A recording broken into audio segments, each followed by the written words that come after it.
You ever wonder why some people seem to accelerate through life while others stay stuck in the same loop?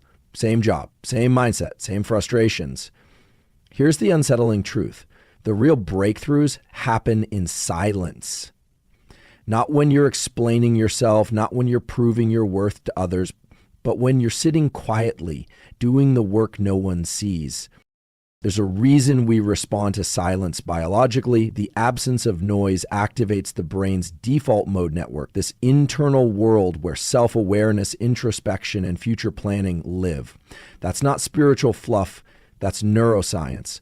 Silence is not emptiness, it's information. And those who learn to sit with it, who learn to focus inward, unlock something far more powerful than external validation. They unlock control. Now, most people spend their energy projecting outward, scrolling, comparing, explaining, defending, but the human brain wasn't designed to process 10,000 opinions a day. It was designed to scan the environment, assess threats, and refine behavior. You can't refine anything if you're too busy reacting. Every moment you spend explaining yourself is a moment stolen from adapting and evolving. Focus on yourself. That's not selfish. That's how the prefrontal cortex wires focus, long-term decision-making, and goal pursuit. Dopamine doesn't spike when someone compliments you. It spikes when you progress. And progress happens internally, when no one's watching. It's in the lab at midnight. It's in the gym before sunrise. It's in choosing a book over a screen. That kind of discipline is quiet, and that's why it's misunderstood. You need to get comfortable being misunderstood, because if you are truly evolving, you will confuse the people who are not. And that's okay. Let them talk, let them assume, let them doubt. You don't need to defend your process. You need to trust it. See, real power doesn't make noise. Lions don't roar when they hunt. Surgeons don't yell in the operating room. The people who move the needle in this world are too focused on execution to worry about applause. The neurobiology is simple. Attention is a limited resource, and if you're spending it on opinions, gossip, or distractions, you're giving away your potential, neuron by neuron. So if you want transformation, deep, cellular level change, you don't start by shouting your goals from the rooftop. You start by building systems. You wake up at the same time every day. You eat food that fuels your cognition. You train your body, because a trained body houses a disciplined mind. You do the work quietly and let the results make the noise. And when people ask, "Where have you been?" or "Why so quiet?" just smile, because by then your actions will be loud enough. The work you did in silence will speak in volumes the world can't ignore. You know, it's fascinating. When the external world goes quiet, no notifications, no conversations, no background noise, your brain doesn't shut down. It actually lights up.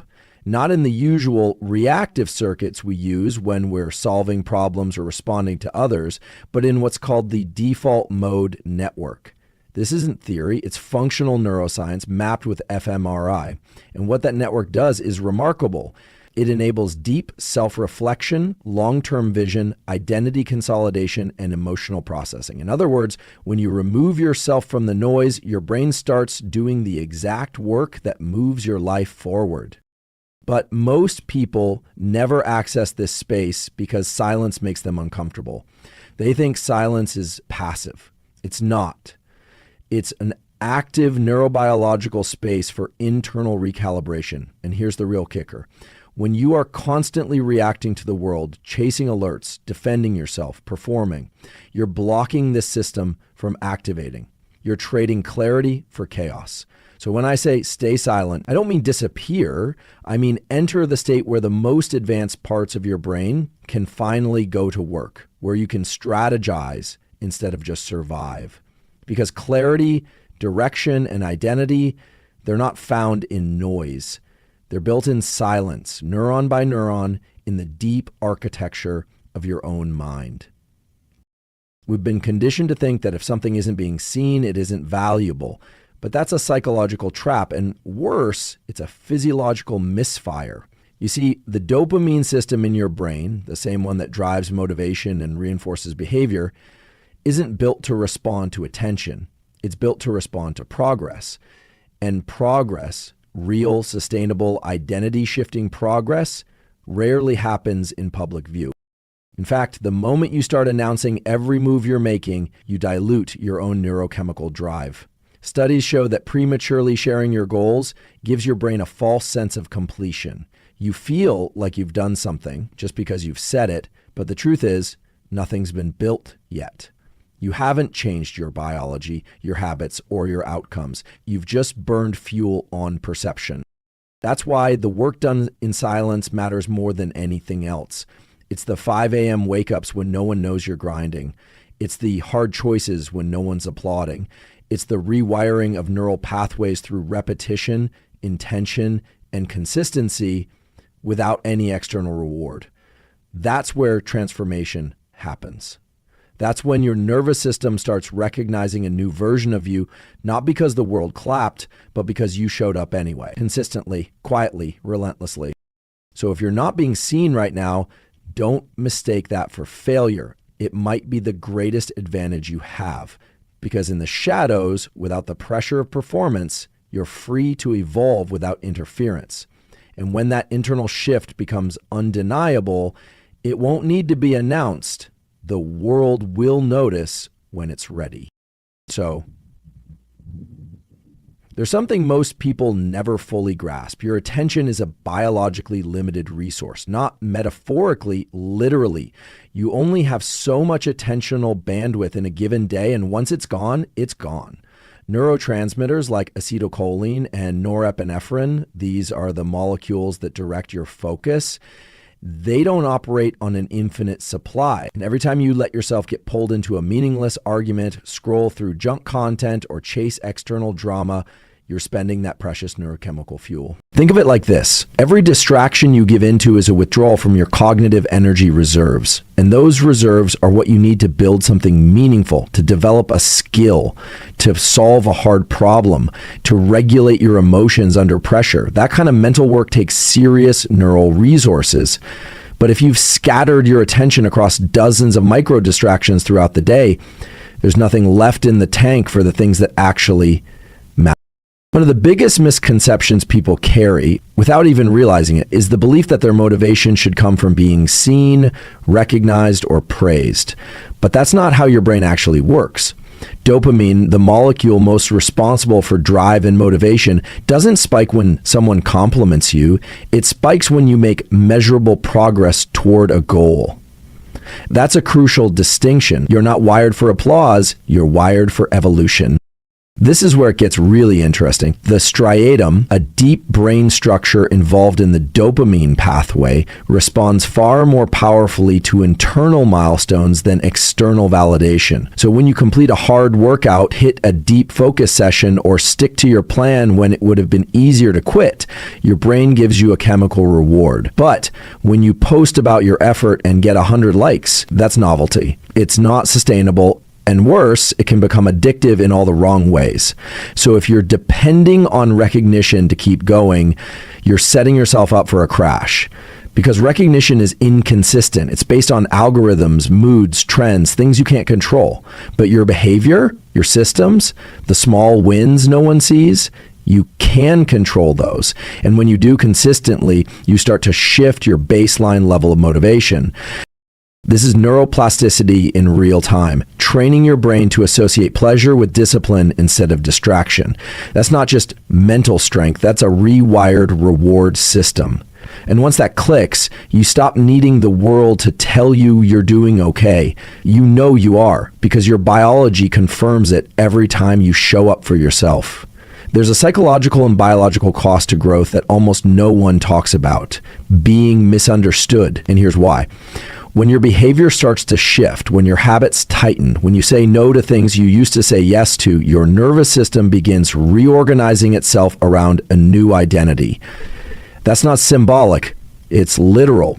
Synaptic pruning, neural rewiring, changes in dopaminergic tone.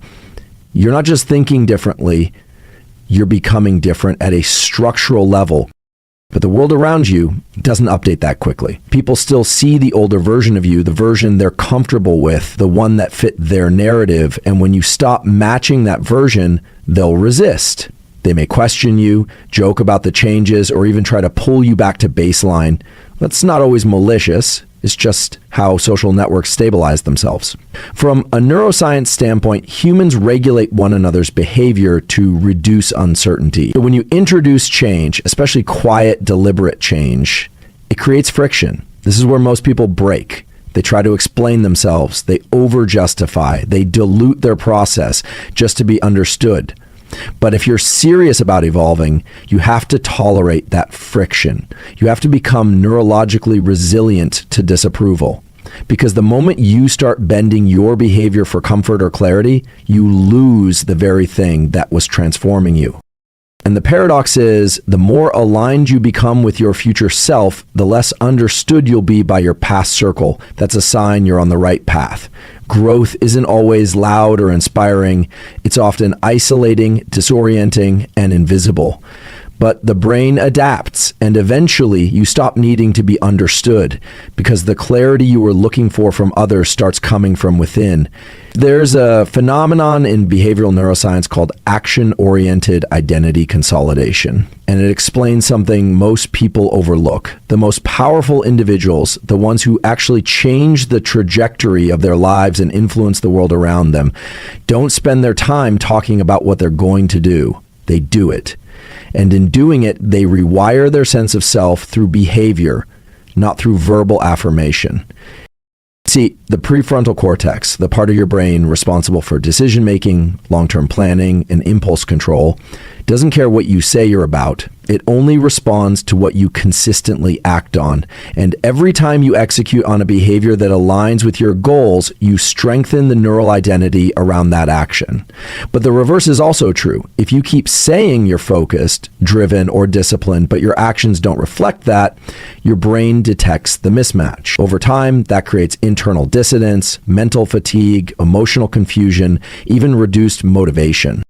This is why actions speak louder than words, because the brain only codes for what's real.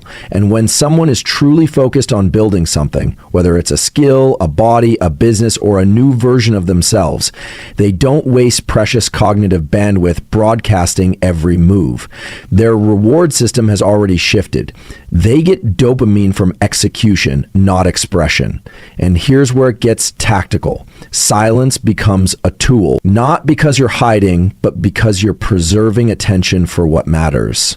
You're not seeking applause, you're managing energy. You're creating internal coherence where your behavior, identity, and goals are neurologically aligned, and when that happens, results become inevitable. They don't need to be advertised because the quality of the output speaks for itself. When most people think about change, they obsess over outcomes.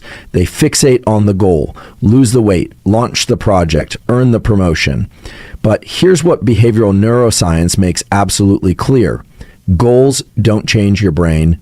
Systems do. The brain's plasticity, its ability to rewire and adapt, doesn't respond to intention. It responds to repetition, to pattern, to structure. So if you're waking up every day hoping that motivation will carry you through, you're already behind. Motivation is unreliable. It fluctuates based on sleep, blood glucose, cortisol levels, things you often can't fully control. But systems, those are controllable. When you build a structure around your day, a defined wake time, a protocol for exercise, dedicated blocks for deep work, you create a scaffolding that supports consistent neurochemical and behavioral outcomes, regardless of how you feel.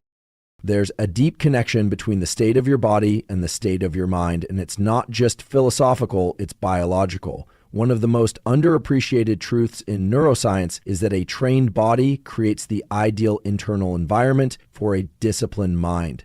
This isn't about aesthetics, it's about regulation. When you train physically, when you engage in resistance training, zone 2 cardio, deliberate cold exposure, or even just consistent movement, you're not just building muscle or endurance, you're stabilizing your neurochemistry. Movement increases levels of brain-derived neurotrophic factor, or BDNF, which enhances neuroplasticity. It elevates dopamine and serotonin in ways that are more sustainable than any external reward. It improves vagal tone, which regulates your parasympathetic nervous system, meaning you recover faster from stress, you stay calmer under pressure, and your ability to make clear decisions improves dramatically. What this creates is a feedback loop. You move, your brain becomes more adaptable. You adapt, your behavior becomes more intentional. You stay consistent, and suddenly your identity shifts, not because you forced it, but because your biology made it easier to follow through.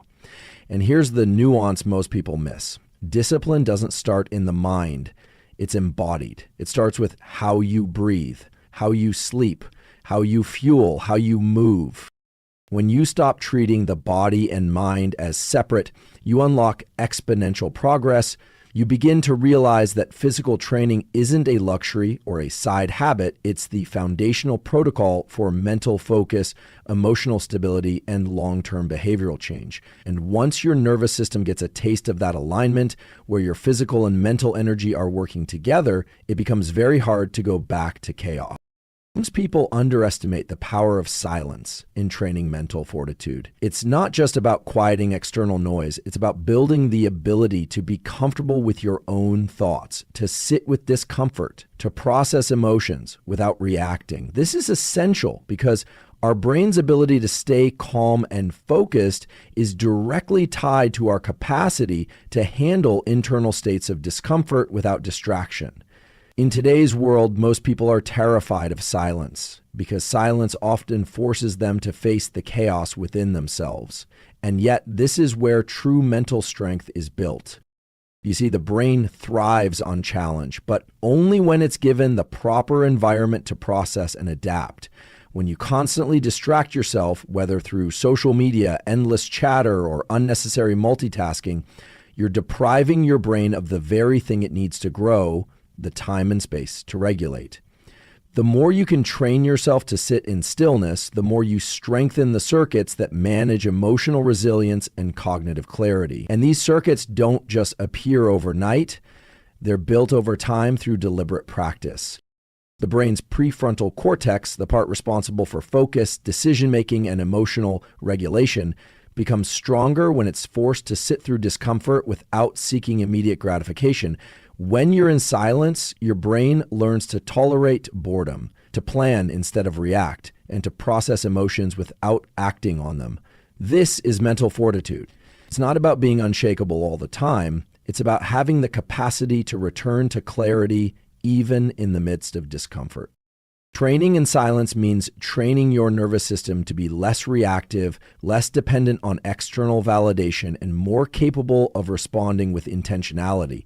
The more you expose yourself to this, the better you get at it. Your brain becomes more accustomed to the discomfort of pause, and from that, you develop an incredible level of focus. You learn that peace isn't passive. It's an active, disciplined state that allows you to access higher-level cognitive functions like strategic thinking and long-term planning. So the next time you feel uncomfortable in silence, don't fill it with noise. Recognize it as an opportunity to train. Because true mental strength is not about avoiding discomfort. It's about building the ability to sit through it and come out stronger on the other side.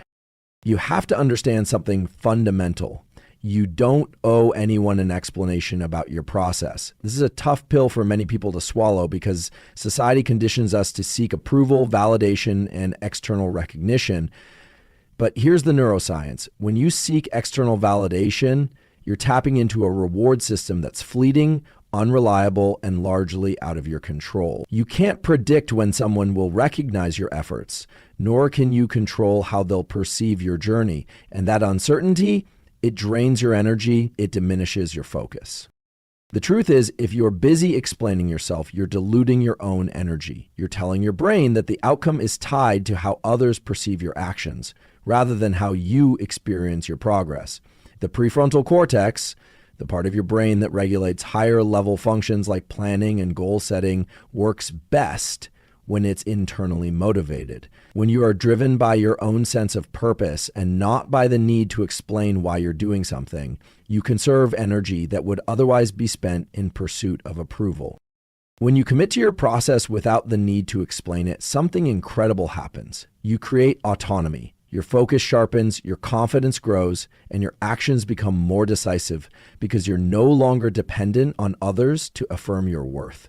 This shifts the balance of power back into your hands. You stop waiting for the world to catch up with your goals. Instead, you start building them regardless of whether anyone else understands. And this is where true freedom comes from. Freedom from the need to perform for others and freedom to create at your own pace.